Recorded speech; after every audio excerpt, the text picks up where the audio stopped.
Hello everyone, welcome back. This is बादल Singh this side. Friends, हमारा जो इनिशिएटिव चला हुआ है PYQ एनालिसिस सीरीज, उसी का तीसरा पार्ट है आज ये.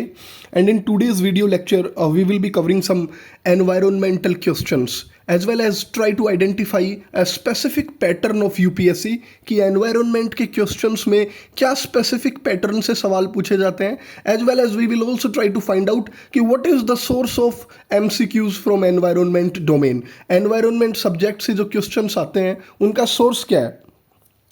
तो पहले फोकस होगा कि पैटर्न, क्वेश्चंस के पैटर्न पे. जैसे हमने हमारे पिछले वीडियो में पॉलिटी के पैटर्न पे फोकस किया था, तो ये आइडेंटिफाई किया था कि जब जब डिफाइंड टर्म आता है तो वो ऑप्शन हमेशा 95% चांसेस हैं दैट ऑप्शन इज रॉन्ग. आज के क्वेश्चन में हमारा फोकस रहेगा सम टर्म के ऊपर, एनवायरनमेंट सब्जेक्ट के सम टर्म के ऊपर. Friends, let's read the question. The question says, consider the following statements. Some species of turtles are herbivores. Okay. Some species of fish are herbivores. Some species of marine mammals are herbivores. Some species of snakes are viviparous. See, अगर आप इन options का nature देखें ना, तो हर option के अंदर सम term आया है फ्रेंड्स, सम. एज वेल एज ये ऑप्शंस हमें ये भी बता रहे हैं कि किसी भी ऑप्शन में ना एक्सट्रीमिटीज़ नहीं है. एक्सट्रीमिटीज़ कैसे कि ऐसे नहीं लिखा हुआ कि all species of turtles are herbivores. एक बार अगर हम यूँ बोले कि all species of turtles herbivores है तो डाउट आता है कि सारी की सारी मतलब हर्बीवोर्स हैं, शाकाहारी हैं सारी की सारी. बट यहाँ क्या आता है, सम टर्म रिपीट हो रहा है कि कुछ स्पीसीज एनिमल्स का नाम दिया हुआ है. तो यहाँ ना चारों के चारों ऑप्शन ही ठीक हैं. तो मुद्दे की बात यह है, अगर आपको नॉलेज हो या ना हो, बट आप अगर ये आइडेंटिफाई कर लेंगे ना कि चारों ऑप्शन में सम टर्म से शुरुआत हो रही है, तो ऐसे केसेस में हर बार सारे ऑप्शंस ठीक रहते हैं फ्रेंड्स. अब मैं ऐसा एक क्वेश्चन के बेसिस पे नहीं कह रहा हूं, ऐसा पैटर्न कई बार रिपीट हुआ है. आगे MCQ में देखते हैं. The next MCQ is, consider the following statements. Some mushrooms have medicinal properties. Some mushrooms have psychoactive properties. Some mushrooms have insecticidal properties. Some mushrooms have bioluminescent properties. जो mushrooms होते हैं ना, उनके ऊपर सवाल है. तो मशरूम्स में मेडिसिनल प्रॉपर्टीज़ हैं. अब देखिए, मुद्दे की बात ये नहीं है कि आपको नॉलेज है या नहीं है, but the thing that is to be identified here is some term is common in all the four options. Some term, पिछला जो MCQ था वो 2019 का था और ये जो है ये 2023 का है फ्रेंड्स. अब देखिए सम टर्म आया है ना. अब इसमें भी देखिए आप, अगर आप देखें कि all mushrooms have medicinal properties, आप इसको पढ़ेंगे तो कैसा कितना एक्सट्रीम लगेगा कि सारी की सारी मशरूम्स में ही मेडिसिनल प्रॉपर्टीज़ हैं, तो थोड़ा एक्सट्रीम लग रहा है. लेकिन अगर आप सम मशरूम्स बोल रहे हैं ना, तो थोड़ी बैलेंस्ड अप्रोच नज़र आती है कि हाँ, कुछ मशरूम्स की मेडिसिनल प्रॉपर्टीज़ होंगी, कुछ में साइको एक्टिव प्रॉपर्टीज़ होंगी, कुछ इंसेक्टिसाइडल भी होंगी, इंसेक्ट्स को मारती होंगी, और कुछ बायोल्यूमिनिसेंट प्रॉपर्टीज़ भी डिस्प्ले करती हैं. तो फ्रेंड्स, ऐसे ऑप्शंस में भी ये देखिए, जहाँ चारों में सम है ना, तो चारों के चारों MCQ ठीक हैं, चाहे आपको नॉलेज हो या नहीं. 2019 का MCQ देख लिया, 2023 का MCQ भी देख लिया. देखिए पैटर्न आइडेंटिफाई कर लिया ना कि जहाँ जहाँ चारों ऑप्शंस में सम है, वहाँ चारों के चारों ऑप्शंस सही हैं. अब नॉलेज हो या ना हो, मेरा कहने का मतलब है, अगर आगे भी ऐसा MCQ आता है तो आपको नॉलेज है तो ठीक है, नहीं आप ऑल द ऑप्शंस को करेक्ट मार्क करके आएंगे, ऑल ऑफ द अबव. ठीक है फ्रेंड्स. अब moving on to the next MCQ. अब देखिए, consider the following butterflies, fish, frogs. How many of the above have poisonous species among them. ये जो ऊपर नाम दिए गए हैं, इनमें से कितनों में जहरीली प्रजातियां पाई जाती हैं. फ्रेंड्स, अगर आपको ये MCQ आता है तो ठीक है, नहीं मेरी अप्रोच क्या रहती है इन क्वेश्चंस, इन MCQs को सॉल्व करने की, वो देखते हैं. अगर आपको आता है तो आप अपनी नॉलेज से कर देंगे, नहीं आता तो मैं चाहता हूँ आप क्या करें, सम और नन लिख के देख लें आप. यहाँ नन, एक बार सम का यूज करें, एक बार नन का यूज करें स्टेटमेंट में। अगर आप पढ़ते हैं some butterflies have poisonous species, some butterflies have poisonous species, तो देखिए कुछ पॉजिटिव सा निकल के आता है कि कुछ बटरफ्लाइज, कुछ तितलियों की प्रजातियां हैं जो जहरीली हैं। तो हाँ, आमतौर पे लगता है कि हाँ ऐसा होगा कि कुछ तितलियों की प्रजातियां जहरीली हैं। लेकिन अगर आप नन का यूज करते हैं फ्रेंड्स, नन,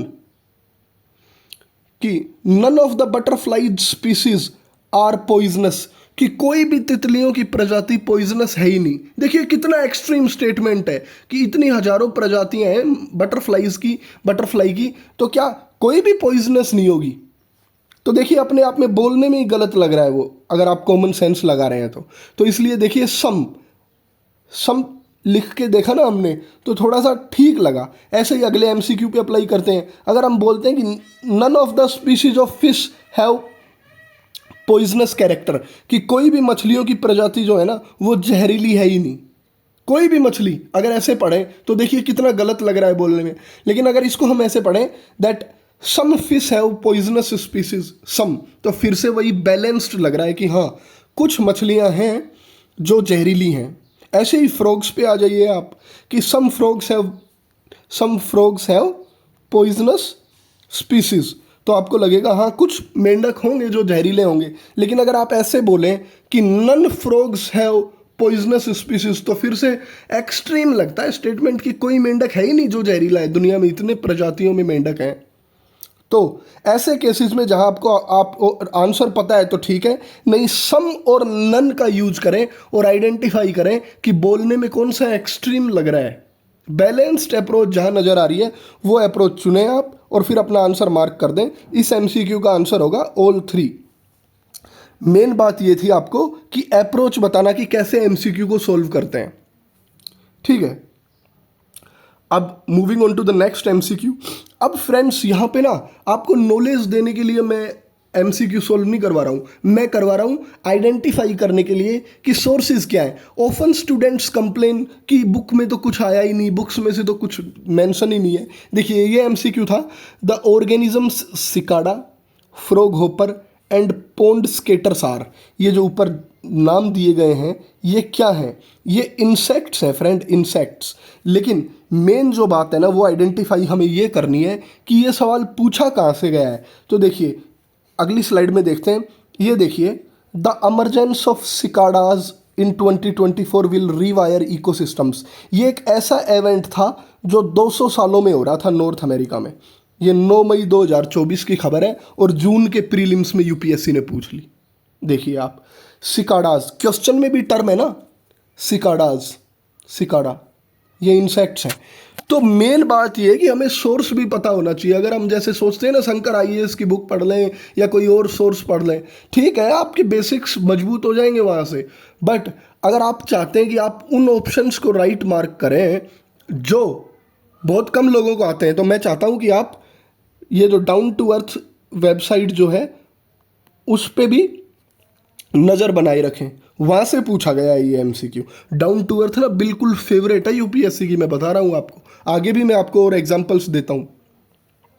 देखिए friends, the government of India provides minimum support price for niger seeds Guizotia abyssinica. Niger seed पे सवाल आ गया। Niger is cultivated as a kharif crop. Niger जो है वो खरीफ क्रॉप है।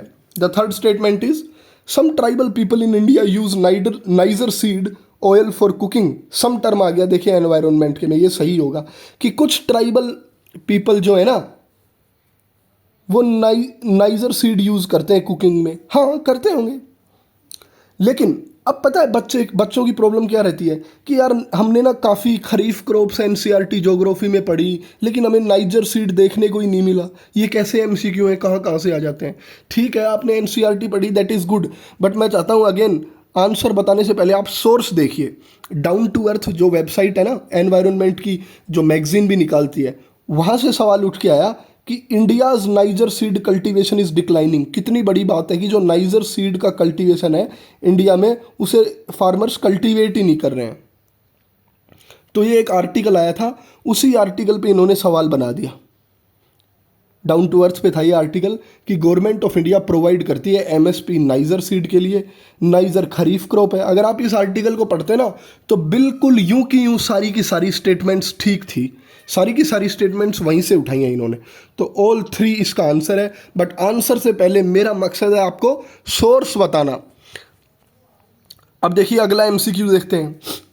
इन the context of which of the following do scientists suggest the use of cirrus cloud thinning technique and injection of sulphate aerosol into atmosphere.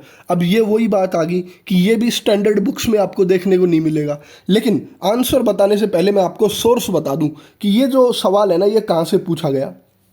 ये फिर से वहीं down to earth website से पूछा गया था। ये देखिए डाउन टू अर्थ है, यहाँ पे स्ट्रेटोस्फेरिक एरोसोल इंजेक्शन की बात की हुई है। और क्वेश्चन में भी देखिए सल्फेट एरोसोल, ये इंजेक्शन ऑफ सल्फेट एरोसोल। देखिए आप, तो आप एमसीक्यू से ये अंदाजा लगाते हैं कि सोर्स क्या है। इसका राइट आंसर वैसे होगा रिड्यूसिंग द ग्लोबल वार्मिंग। ये ग्लोबल वार्मिंग के ऊपर ही ना मास्क द सन एक वो आया हुआ था आर्टिकल, और वहीं से सवाल पिक कर लिया था यूपीएससी ने। तो पीवाईक्यू एनालाइज करने का एक कोर ऑब्जेक्टिव ये है कि हम ना वो सब सोर्सेज भी ढूंढ निकालें जो यूपीएससी जिन पे नजर रखती है कि यहां से मैं सवाल पूछूंगा। अब moving on to the next MCQ, the question says why is there a great concern about the microbeads. Microbeads के बारे में बहुत ज़्यादा कंसर्न, चिंता क्यों बनी हुई है। ये एनवायरनमेंट में रिलीज होते हैं तो क्या कारण है। They are considered harmful for marine ecosystem. They are considered to cause skin cancer. They are small enough to be absorbed by crop plants. They are often found to be used as food adulterants. अब बात ये नहीं है कि हमें answer पता है या नहीं है, बात ये है कि हम किन चीज़ों पे नज़र बनाए रखें हमारा आंसर ठीक करने के लिए। तो फिर से देखिए डाउन टू अर्थ कितनी फेवरेट है यूपीएससी की। देखिए एनजीटी ने ऑर्डर दिया था सेंट्रल गवर्नमेंट को कि टेस्ट करिए आप उन कॉस्मेटिक्स को जिनके अंदर माइक्रोबीड्स हैं। जब एनजीटी ने केंद्र सरकार को ऑर्डर दिया था ना, तो इसी माइक्रोबीड्स के ऊपर देखिए उन्होंने एमसीक्यू बना के पूछ लिया था। ये 2019 के प्रीलिम्स का सवाल है। और ये पैटर्न 2025 तक के भी जो एनवायरनमेंट के क्वेश्चंस है ना, उनमें भी देखने को मिला है कि डाउन टू अर्थ से डायरेक्टली और इनडायरेक्टली कैसे एमसीक्यू पिक किए जाते हैं। ये कोई रैंडमली यूं नहीं कि उसके दिमाग में आया कि माइक्रोबीड्स पे सवाल पूछना है मेरे को। उसने इसलिए पूछा ये सवाल कि एनजीटी ने केंद्र सरकार को ऑर्डर दिया था। देखिए माइक्रोबीड्स कितना इंटरेस्टिंग सवाल है, इसलिए मैं चाहता हूं आप करंट अफेयर्स पे ना नज़र बनाए रखें। इसका राइट आंसर वैसे होगा they are considered harmful to marine ecosystem. ये अगर आप इस आर्टिकल को पढ़ते ना तो आपको माइक्रोबीड्स की सारी डिटेल भी मिलती। और कारण मैंने बता ही दिया है माइक्रोबीड्स पे ही क्यों पूछा, ये कारण है एनजीटी ने ऑर्डर दिया। तो फ्रेंड्स इस छोटे से वीडियो का मेरा कोर ऑब्जेक्टिव था आपको कुछ टर्म्स बताना जो रिपीट होती हैं, और वो जनरली अगर रिपीट होती हैं तो वो ऑप्शन सही होता है, एज वेल एज आपको सोर्स बताना कि एनवायरनमेंट में कहाँ से सवाल पूछे जा रहे हैं। नाउ फ्रेंड्स मैं एक इंपॉर्टेंट अनाउंसमेंट कर रहा हूँ कि आने वाले दिनों में ना मैं खुद डाउन टू अर्थ जो सीरीज है ना, डाउन टू अर्थ जो वेबसाइट है वहाँ से मैं इंपॉर्टेंट आर्टिकल्स जहाँ से ग्रेटर प्रोबेबिलिटी है एमसीक्यू फ्रेम होने की, वो मैं खुद कवर करवाऊंगा। आप इसकी चिंता छोड़ दीजिए। As well as the Hindu newspaper है ना, उससे भी हम न्यूज़ कवर करेंगे, वो भी न्यूज़ के ऊपर एमसीक्यूज फ्रेम करके, ताकि आपको वो कंसेप्ट रिटेन रहे। तो आज के इस छोटे से वीडियो लेक्चर का यही बातें कुछ आपको बतानी थी मेरे को। तो फ्रेंड्स आपसे रिक्वेस्ट है चैनल को सब्सक्राइब करें, वीडियो को शेयर करें और लाइक करें। Thank you friends.